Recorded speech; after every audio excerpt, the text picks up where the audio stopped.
आज का सबसे बड़ा सवाल आप जानते ही हैं, पानी पहुंचाने पर क्या अपनी राजनीति चमका रहे हैं नेता? पानी पर केंद्र और राज्य के बीच आम लोग क्यों फंसे हैं?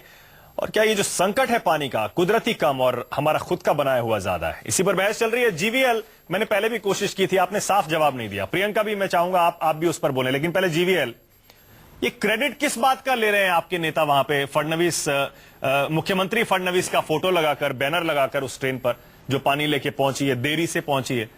और ये केजरीवाल जी किस बात का ऑफर दे रहे हैं? रोज 10 लाख लीटर पानी दे देंगे, जबकि दिल्ली में ही कई बहुत से ऐसे इलाके हैं जहां पानी नहीं है।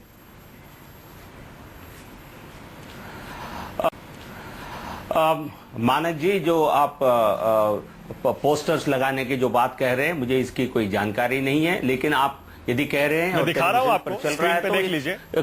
किसी ने किया है तो मेरे विचार से मैं अपना राय व्यक्त कर सकता हूं इस बहस में।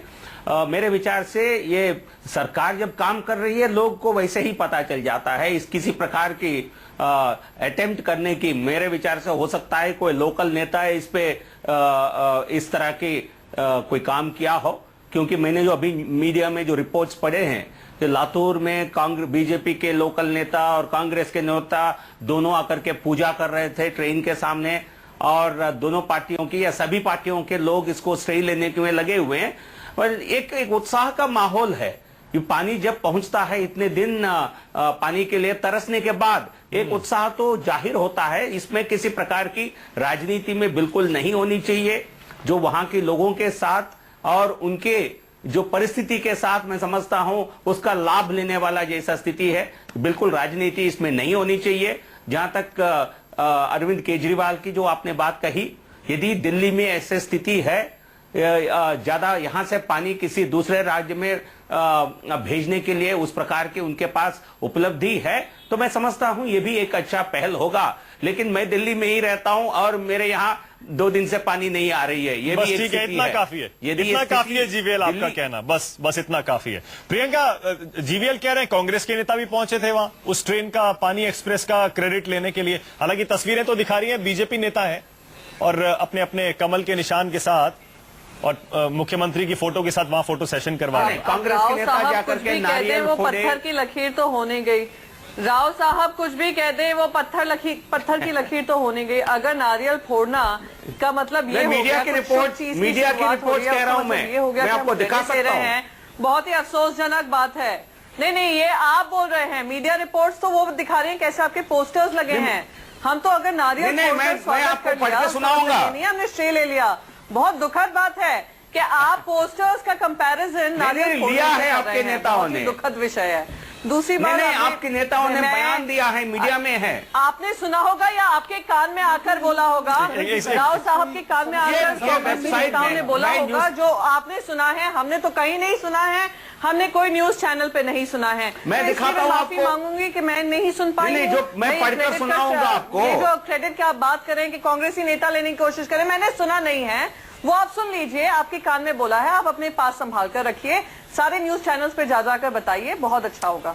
पर मैं ये कह सकती हूँ कि बहुत अंतर होता है पोस्टर मैं आपको पढ़ के सुनाऊंगा। दूसरी तरफ नारियल फोड़ना, बहुत अंतर प्रियंका, मेरा सवाल बेसिकली ये था कि ये सूखे पर पॉलिटिक्स क्यों हो रही है? सूखे पर भी पॉलिटिक्स हो रही है, मैं ये पूछना चाह रहा था। दरअसल मेरा मकसद ये था, कौन कर रहा है राजनीति, ये आपको पूछना चाहिए। राजनीति कौन कर रहा है वो बहुत स्पष्ट हो रहा है। आपने ही सवाल पूछा किस तरीके के पोस्टर्स लग रहे हैं, किस तरीके की भारतीय जनता पार्टी क्रेडिट लेने की कोशिश कर रही है। सवाल ये है कि हम नीतियों पे बात, एक सेकंड सर, एक सेकंड आ रहा हूं, पॉलिसी थिंकिंग पे बात आ रहा हूं सर, एक सेकंड आ रहा हूं पता है 1.5 गिलास पानी मिलता है लातूर में। लोगों को 1.5 गिलास पानी मिलने पर पीआर इवेंट ज्यादा हो रहा है, ना कि उनके जो लॉन्ग टर्म सोल्यूशन है उसका पता करने की कैसे किस तरीके से उनको राहत मिले और लॉन्ग टर्म राहत मिले, उस पर जोर नहीं दिया जा रहा है। आप ये भी जानते हैं कि आईपीएल मैचेस पे लेकर हाईकोर्ट की क्या मानक जी, ये डेक्कन क्रॉनिकल का रिपोर्ट है, मेरा नहीं है। हाँ, नहीं, वो नारियल फोड़ने की बात तो वो मान रही है, खुद मान रही है प्रियंका। महाराष्ट्र सरकार, नहीं, मैं दिखाता हूँ आपको। एक सेकंड होल्ड करिए, मैं आपको कांग्रेस का ही प्रवक्ता। अरे आप बोलने का, अरे सर जी, पता है आप सरकार में हैं, आपको गलत दिशा में जा रहे हैं। सुन लीजिए, आप उसके बाद अगर मैंने कुछ गलत कहा है, आप टिप्पणी दे दीजिएगा, आप मुझे सही कर दीजिएगा, पर मुझे बोलने तो दीजिए। बहुत तकलीफ है सुनने में, मुझे पता है। हाँ प्रियंका, जल्दी से कंप्लीट करिए। चाहूंगी आईपीएल मैचेस का ही आप देख लीजिए। आपकी सरकार इस बात पे बिल्कुल चुप्पी बांधे रहती है, सारे परमिशंस दे देती है क्रिकेट एसोसिएशंस को, और जैसे ही मुद्दा मीडिया में पकड़ लेता है तो पीछे हट जाती है। तो अगर आपके पास कोई सोल्यूशन नहीं है, आप अपना हर तरीके से छुप रहे हैं कि कोई अकाउंटेबिलिटी लाएं, तो इन चीजों पे आप क्रेडिट लेते हैं तो बहुत सही समझ ठीक है प्रियंका, कौन कर रहा है, कौन राजनीति कर रहा है। ओके प्रियंका, एक सेकंड, मैं एक और मुद्दा उठा रहा हूं, मैं चाहता हूं कि आप भी उस पर बोलिएगा। ये सुप्रीम कोर्ट ने आज इस मुद्दे को बड़ी गंभीरता से लिया है और कई दिनों से ऐसा चल रहा है। ये ऐसा क्यों है पानी बाबा, आप तो देख ही रहे हैं, क्या इस देश में सुप्रीम कोर्ट ये सब कुछ करेगा क्या? देखिए, इंपॉर्टेंट मैटर्स पे हम देखते हैं, जब तक कोर्ट कुछ ना करे तब तक सरकारें कुछ करती नहीं है। पॉलिटिक्स में जिस तरह का स्ट्रक्चर हमने बनाया है कि हमारी एग्जीक्यूटिव लीडरशिप जो है और लेजिस्लेटिव लीडरशिप जो है अपने फंक्शनिंग से बचती है, अपनी जिम्मेदारियों से बचती है, क्योंकि उनको न तो इस देश की समझ है, ना इस देश में पॉलिसी थिंकिंग का उनका कोई ट्रेडिशन है, तो वो डिसीजन लेने से बचते हैं। इसलिए लोगों को जुडिशरी के सामने जाना पड़ता है। जबकि बीजेपी के या कांग्रेस के स्पोक्समैन लगातार ये कहते रहे हैं कि अगर फेलियर हो तभी उसके पास जाना चाहिए, अगर फेलियर होगी तभी जुडिशरी के पास जाना होगा।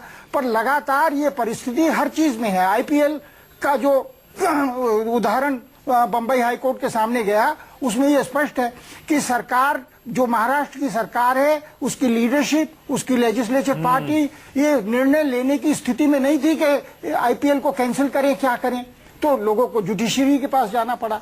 अभी भी किसी की समझ नहीं आ रहा है, सरकार में किसी को समझ नहीं है कि पानी का करना क्या है। इसकी जलवायु में जो परिवर्तन हो गया है, तो मटीरियोलॉजी डिपार्टमेंट से अगर पूछना भी नहीं आता है हमारे मिनिस्टर्स को कि भाई ये तो समझाओ कि ये जलवायु परिवर्तन क्या हुआ है। आखिर मार्च में ओलावृष्टि, गर्मी में भयंकर गर्मी में बेमौसम बरसात, सर्दियों में बेमौसम बरसात, सर्दियों में बेमौसम गर्मी, ये सारी चीजें जो हो रही हैं, ये क्यों हो रही हैं? ये किसी डिजाइन, इसका कोई डिजाइन है, इसका कोई इतिहास है, इसकी कोई इटियोलॉजी, इसका कोई हेतु है या मैं जी, क्या वाकई गवर्नमेंट्स को समझ नहीं आ रहा है या फिर कुछ और वजह है? ये देखिए, जैसे आपने देखा मतलब कि पहले जो खेत ज्यादा थे, जंगल ज्यादा थे, ग्रीनरी ज्यादा थी, धीरे धीरे वो सब हटती जा रही है।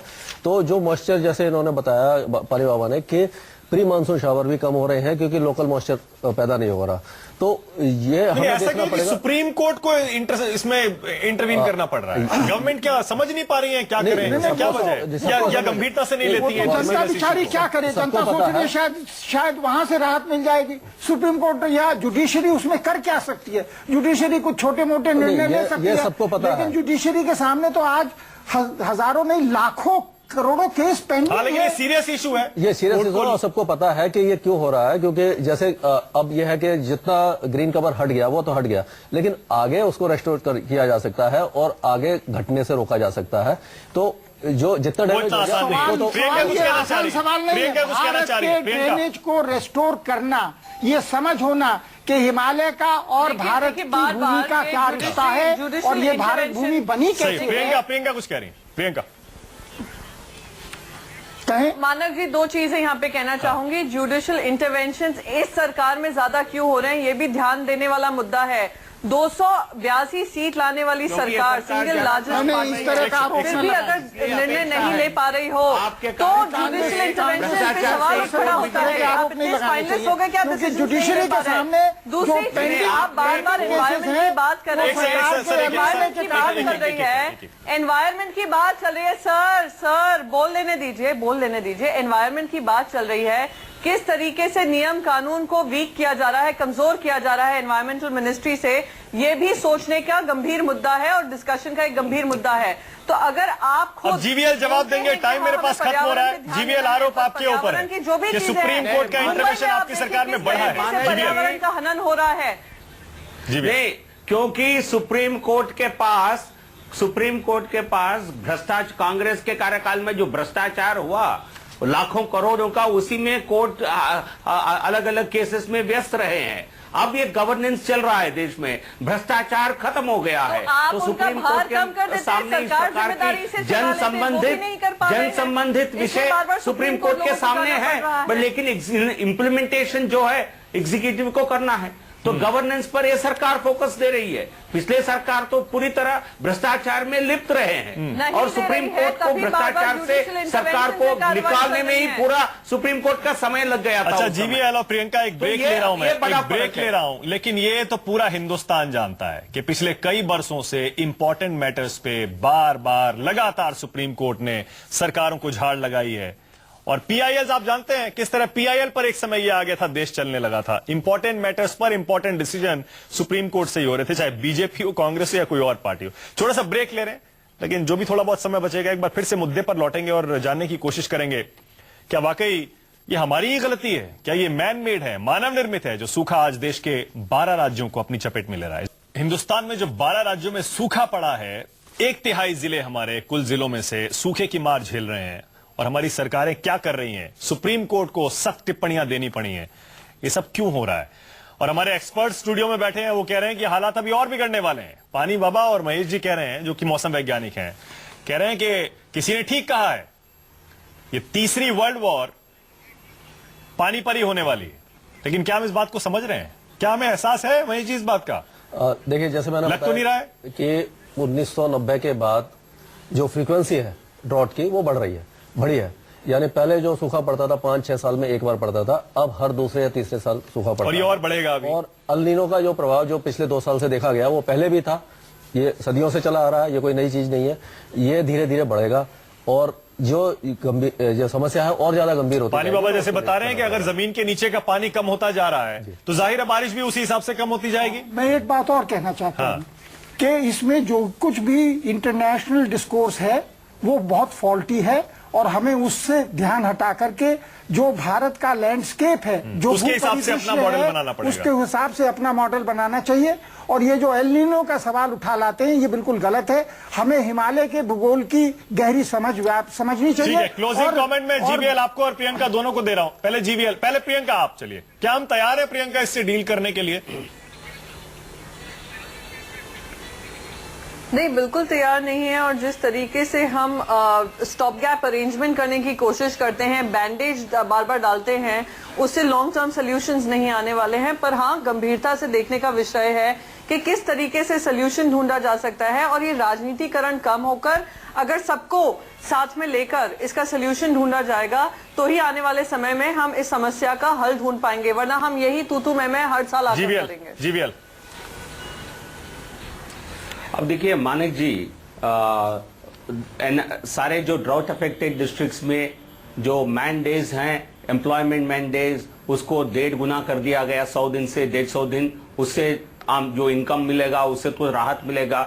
जो नरेगा की जो वर्क्स है वो भी वाटर कंजर्वेशन के लिए इस्तेमाल करे, ये इस प्रकार के प्रावधान सरकार ने किया है। उससे वाटर रिसोर्सेज बेहतर होंगे। और जो सेंट्रल रिलीफ है, नेशनल डिजास्टर रिलीफ फंड से बड़ी मात्रा में राज्य सरकारों को पिछले 2 साल में पैसा दिया गया है। इसके अतिरिक्त जो स्टेट डिजास्टर रिलीफ फंड जो होता है स्टेट्स के पास, ये लगभग दुगना हो गया हमारे सरकार आने के बाद, जब हमने 14 फाइनेंस कमीशन को इंप्लीमेंट किया है। तो ये रिसोर्सेस की प्रॉब्लम कम और सोच और इंप्लीमेंटेशन की विषय है। जो इंप्लीमेंटेशन जो है केवल राज्य सरकार कर सकती है। जो जिस प्रकार रिसोर्सेज का, फाइनेंसेस का डिसेंट्रलाइजेशन किया गया, तो बहुत कुछ एक्शन स्टेट्स में करना पड़ेगा, बट लेकिन सेंटर स्टेट्स मिलकर एक योजना की तरह काम कर सकते हैं। सेंट्रल स्टेट का मामला नहीं है। बिल्कुल, देखिए ये मुद्दा ऐसा है कि इस पर ये मुद्दा ऐसा है कि इस पर कोई भी पार्टी या कोई भी सरकार अभी तक के हिंदुस्तान में ये नहीं कह सकती कि हमने बहुत काम किया और हमने नहीं किया, क्योंकि आज जो 1/3 देश हमारा सूखे की मार झेल रहा है, और जैसे पानी बाबा बता रहे हैं, आजादी के बाद से हमने कुछ सीखा नहीं है। और शायद यही वजह आज भी हम जब सूखा पड़ता है तो आसमान की तरफ देखते हैं। बहुत बहुत शुक्रिया आपका जीवीएल नरसिम्हा, प्रियंका, बहुत बहुत शुक्रिया महेश जी और पानी बाबा स्टूडियो में आने के लिए।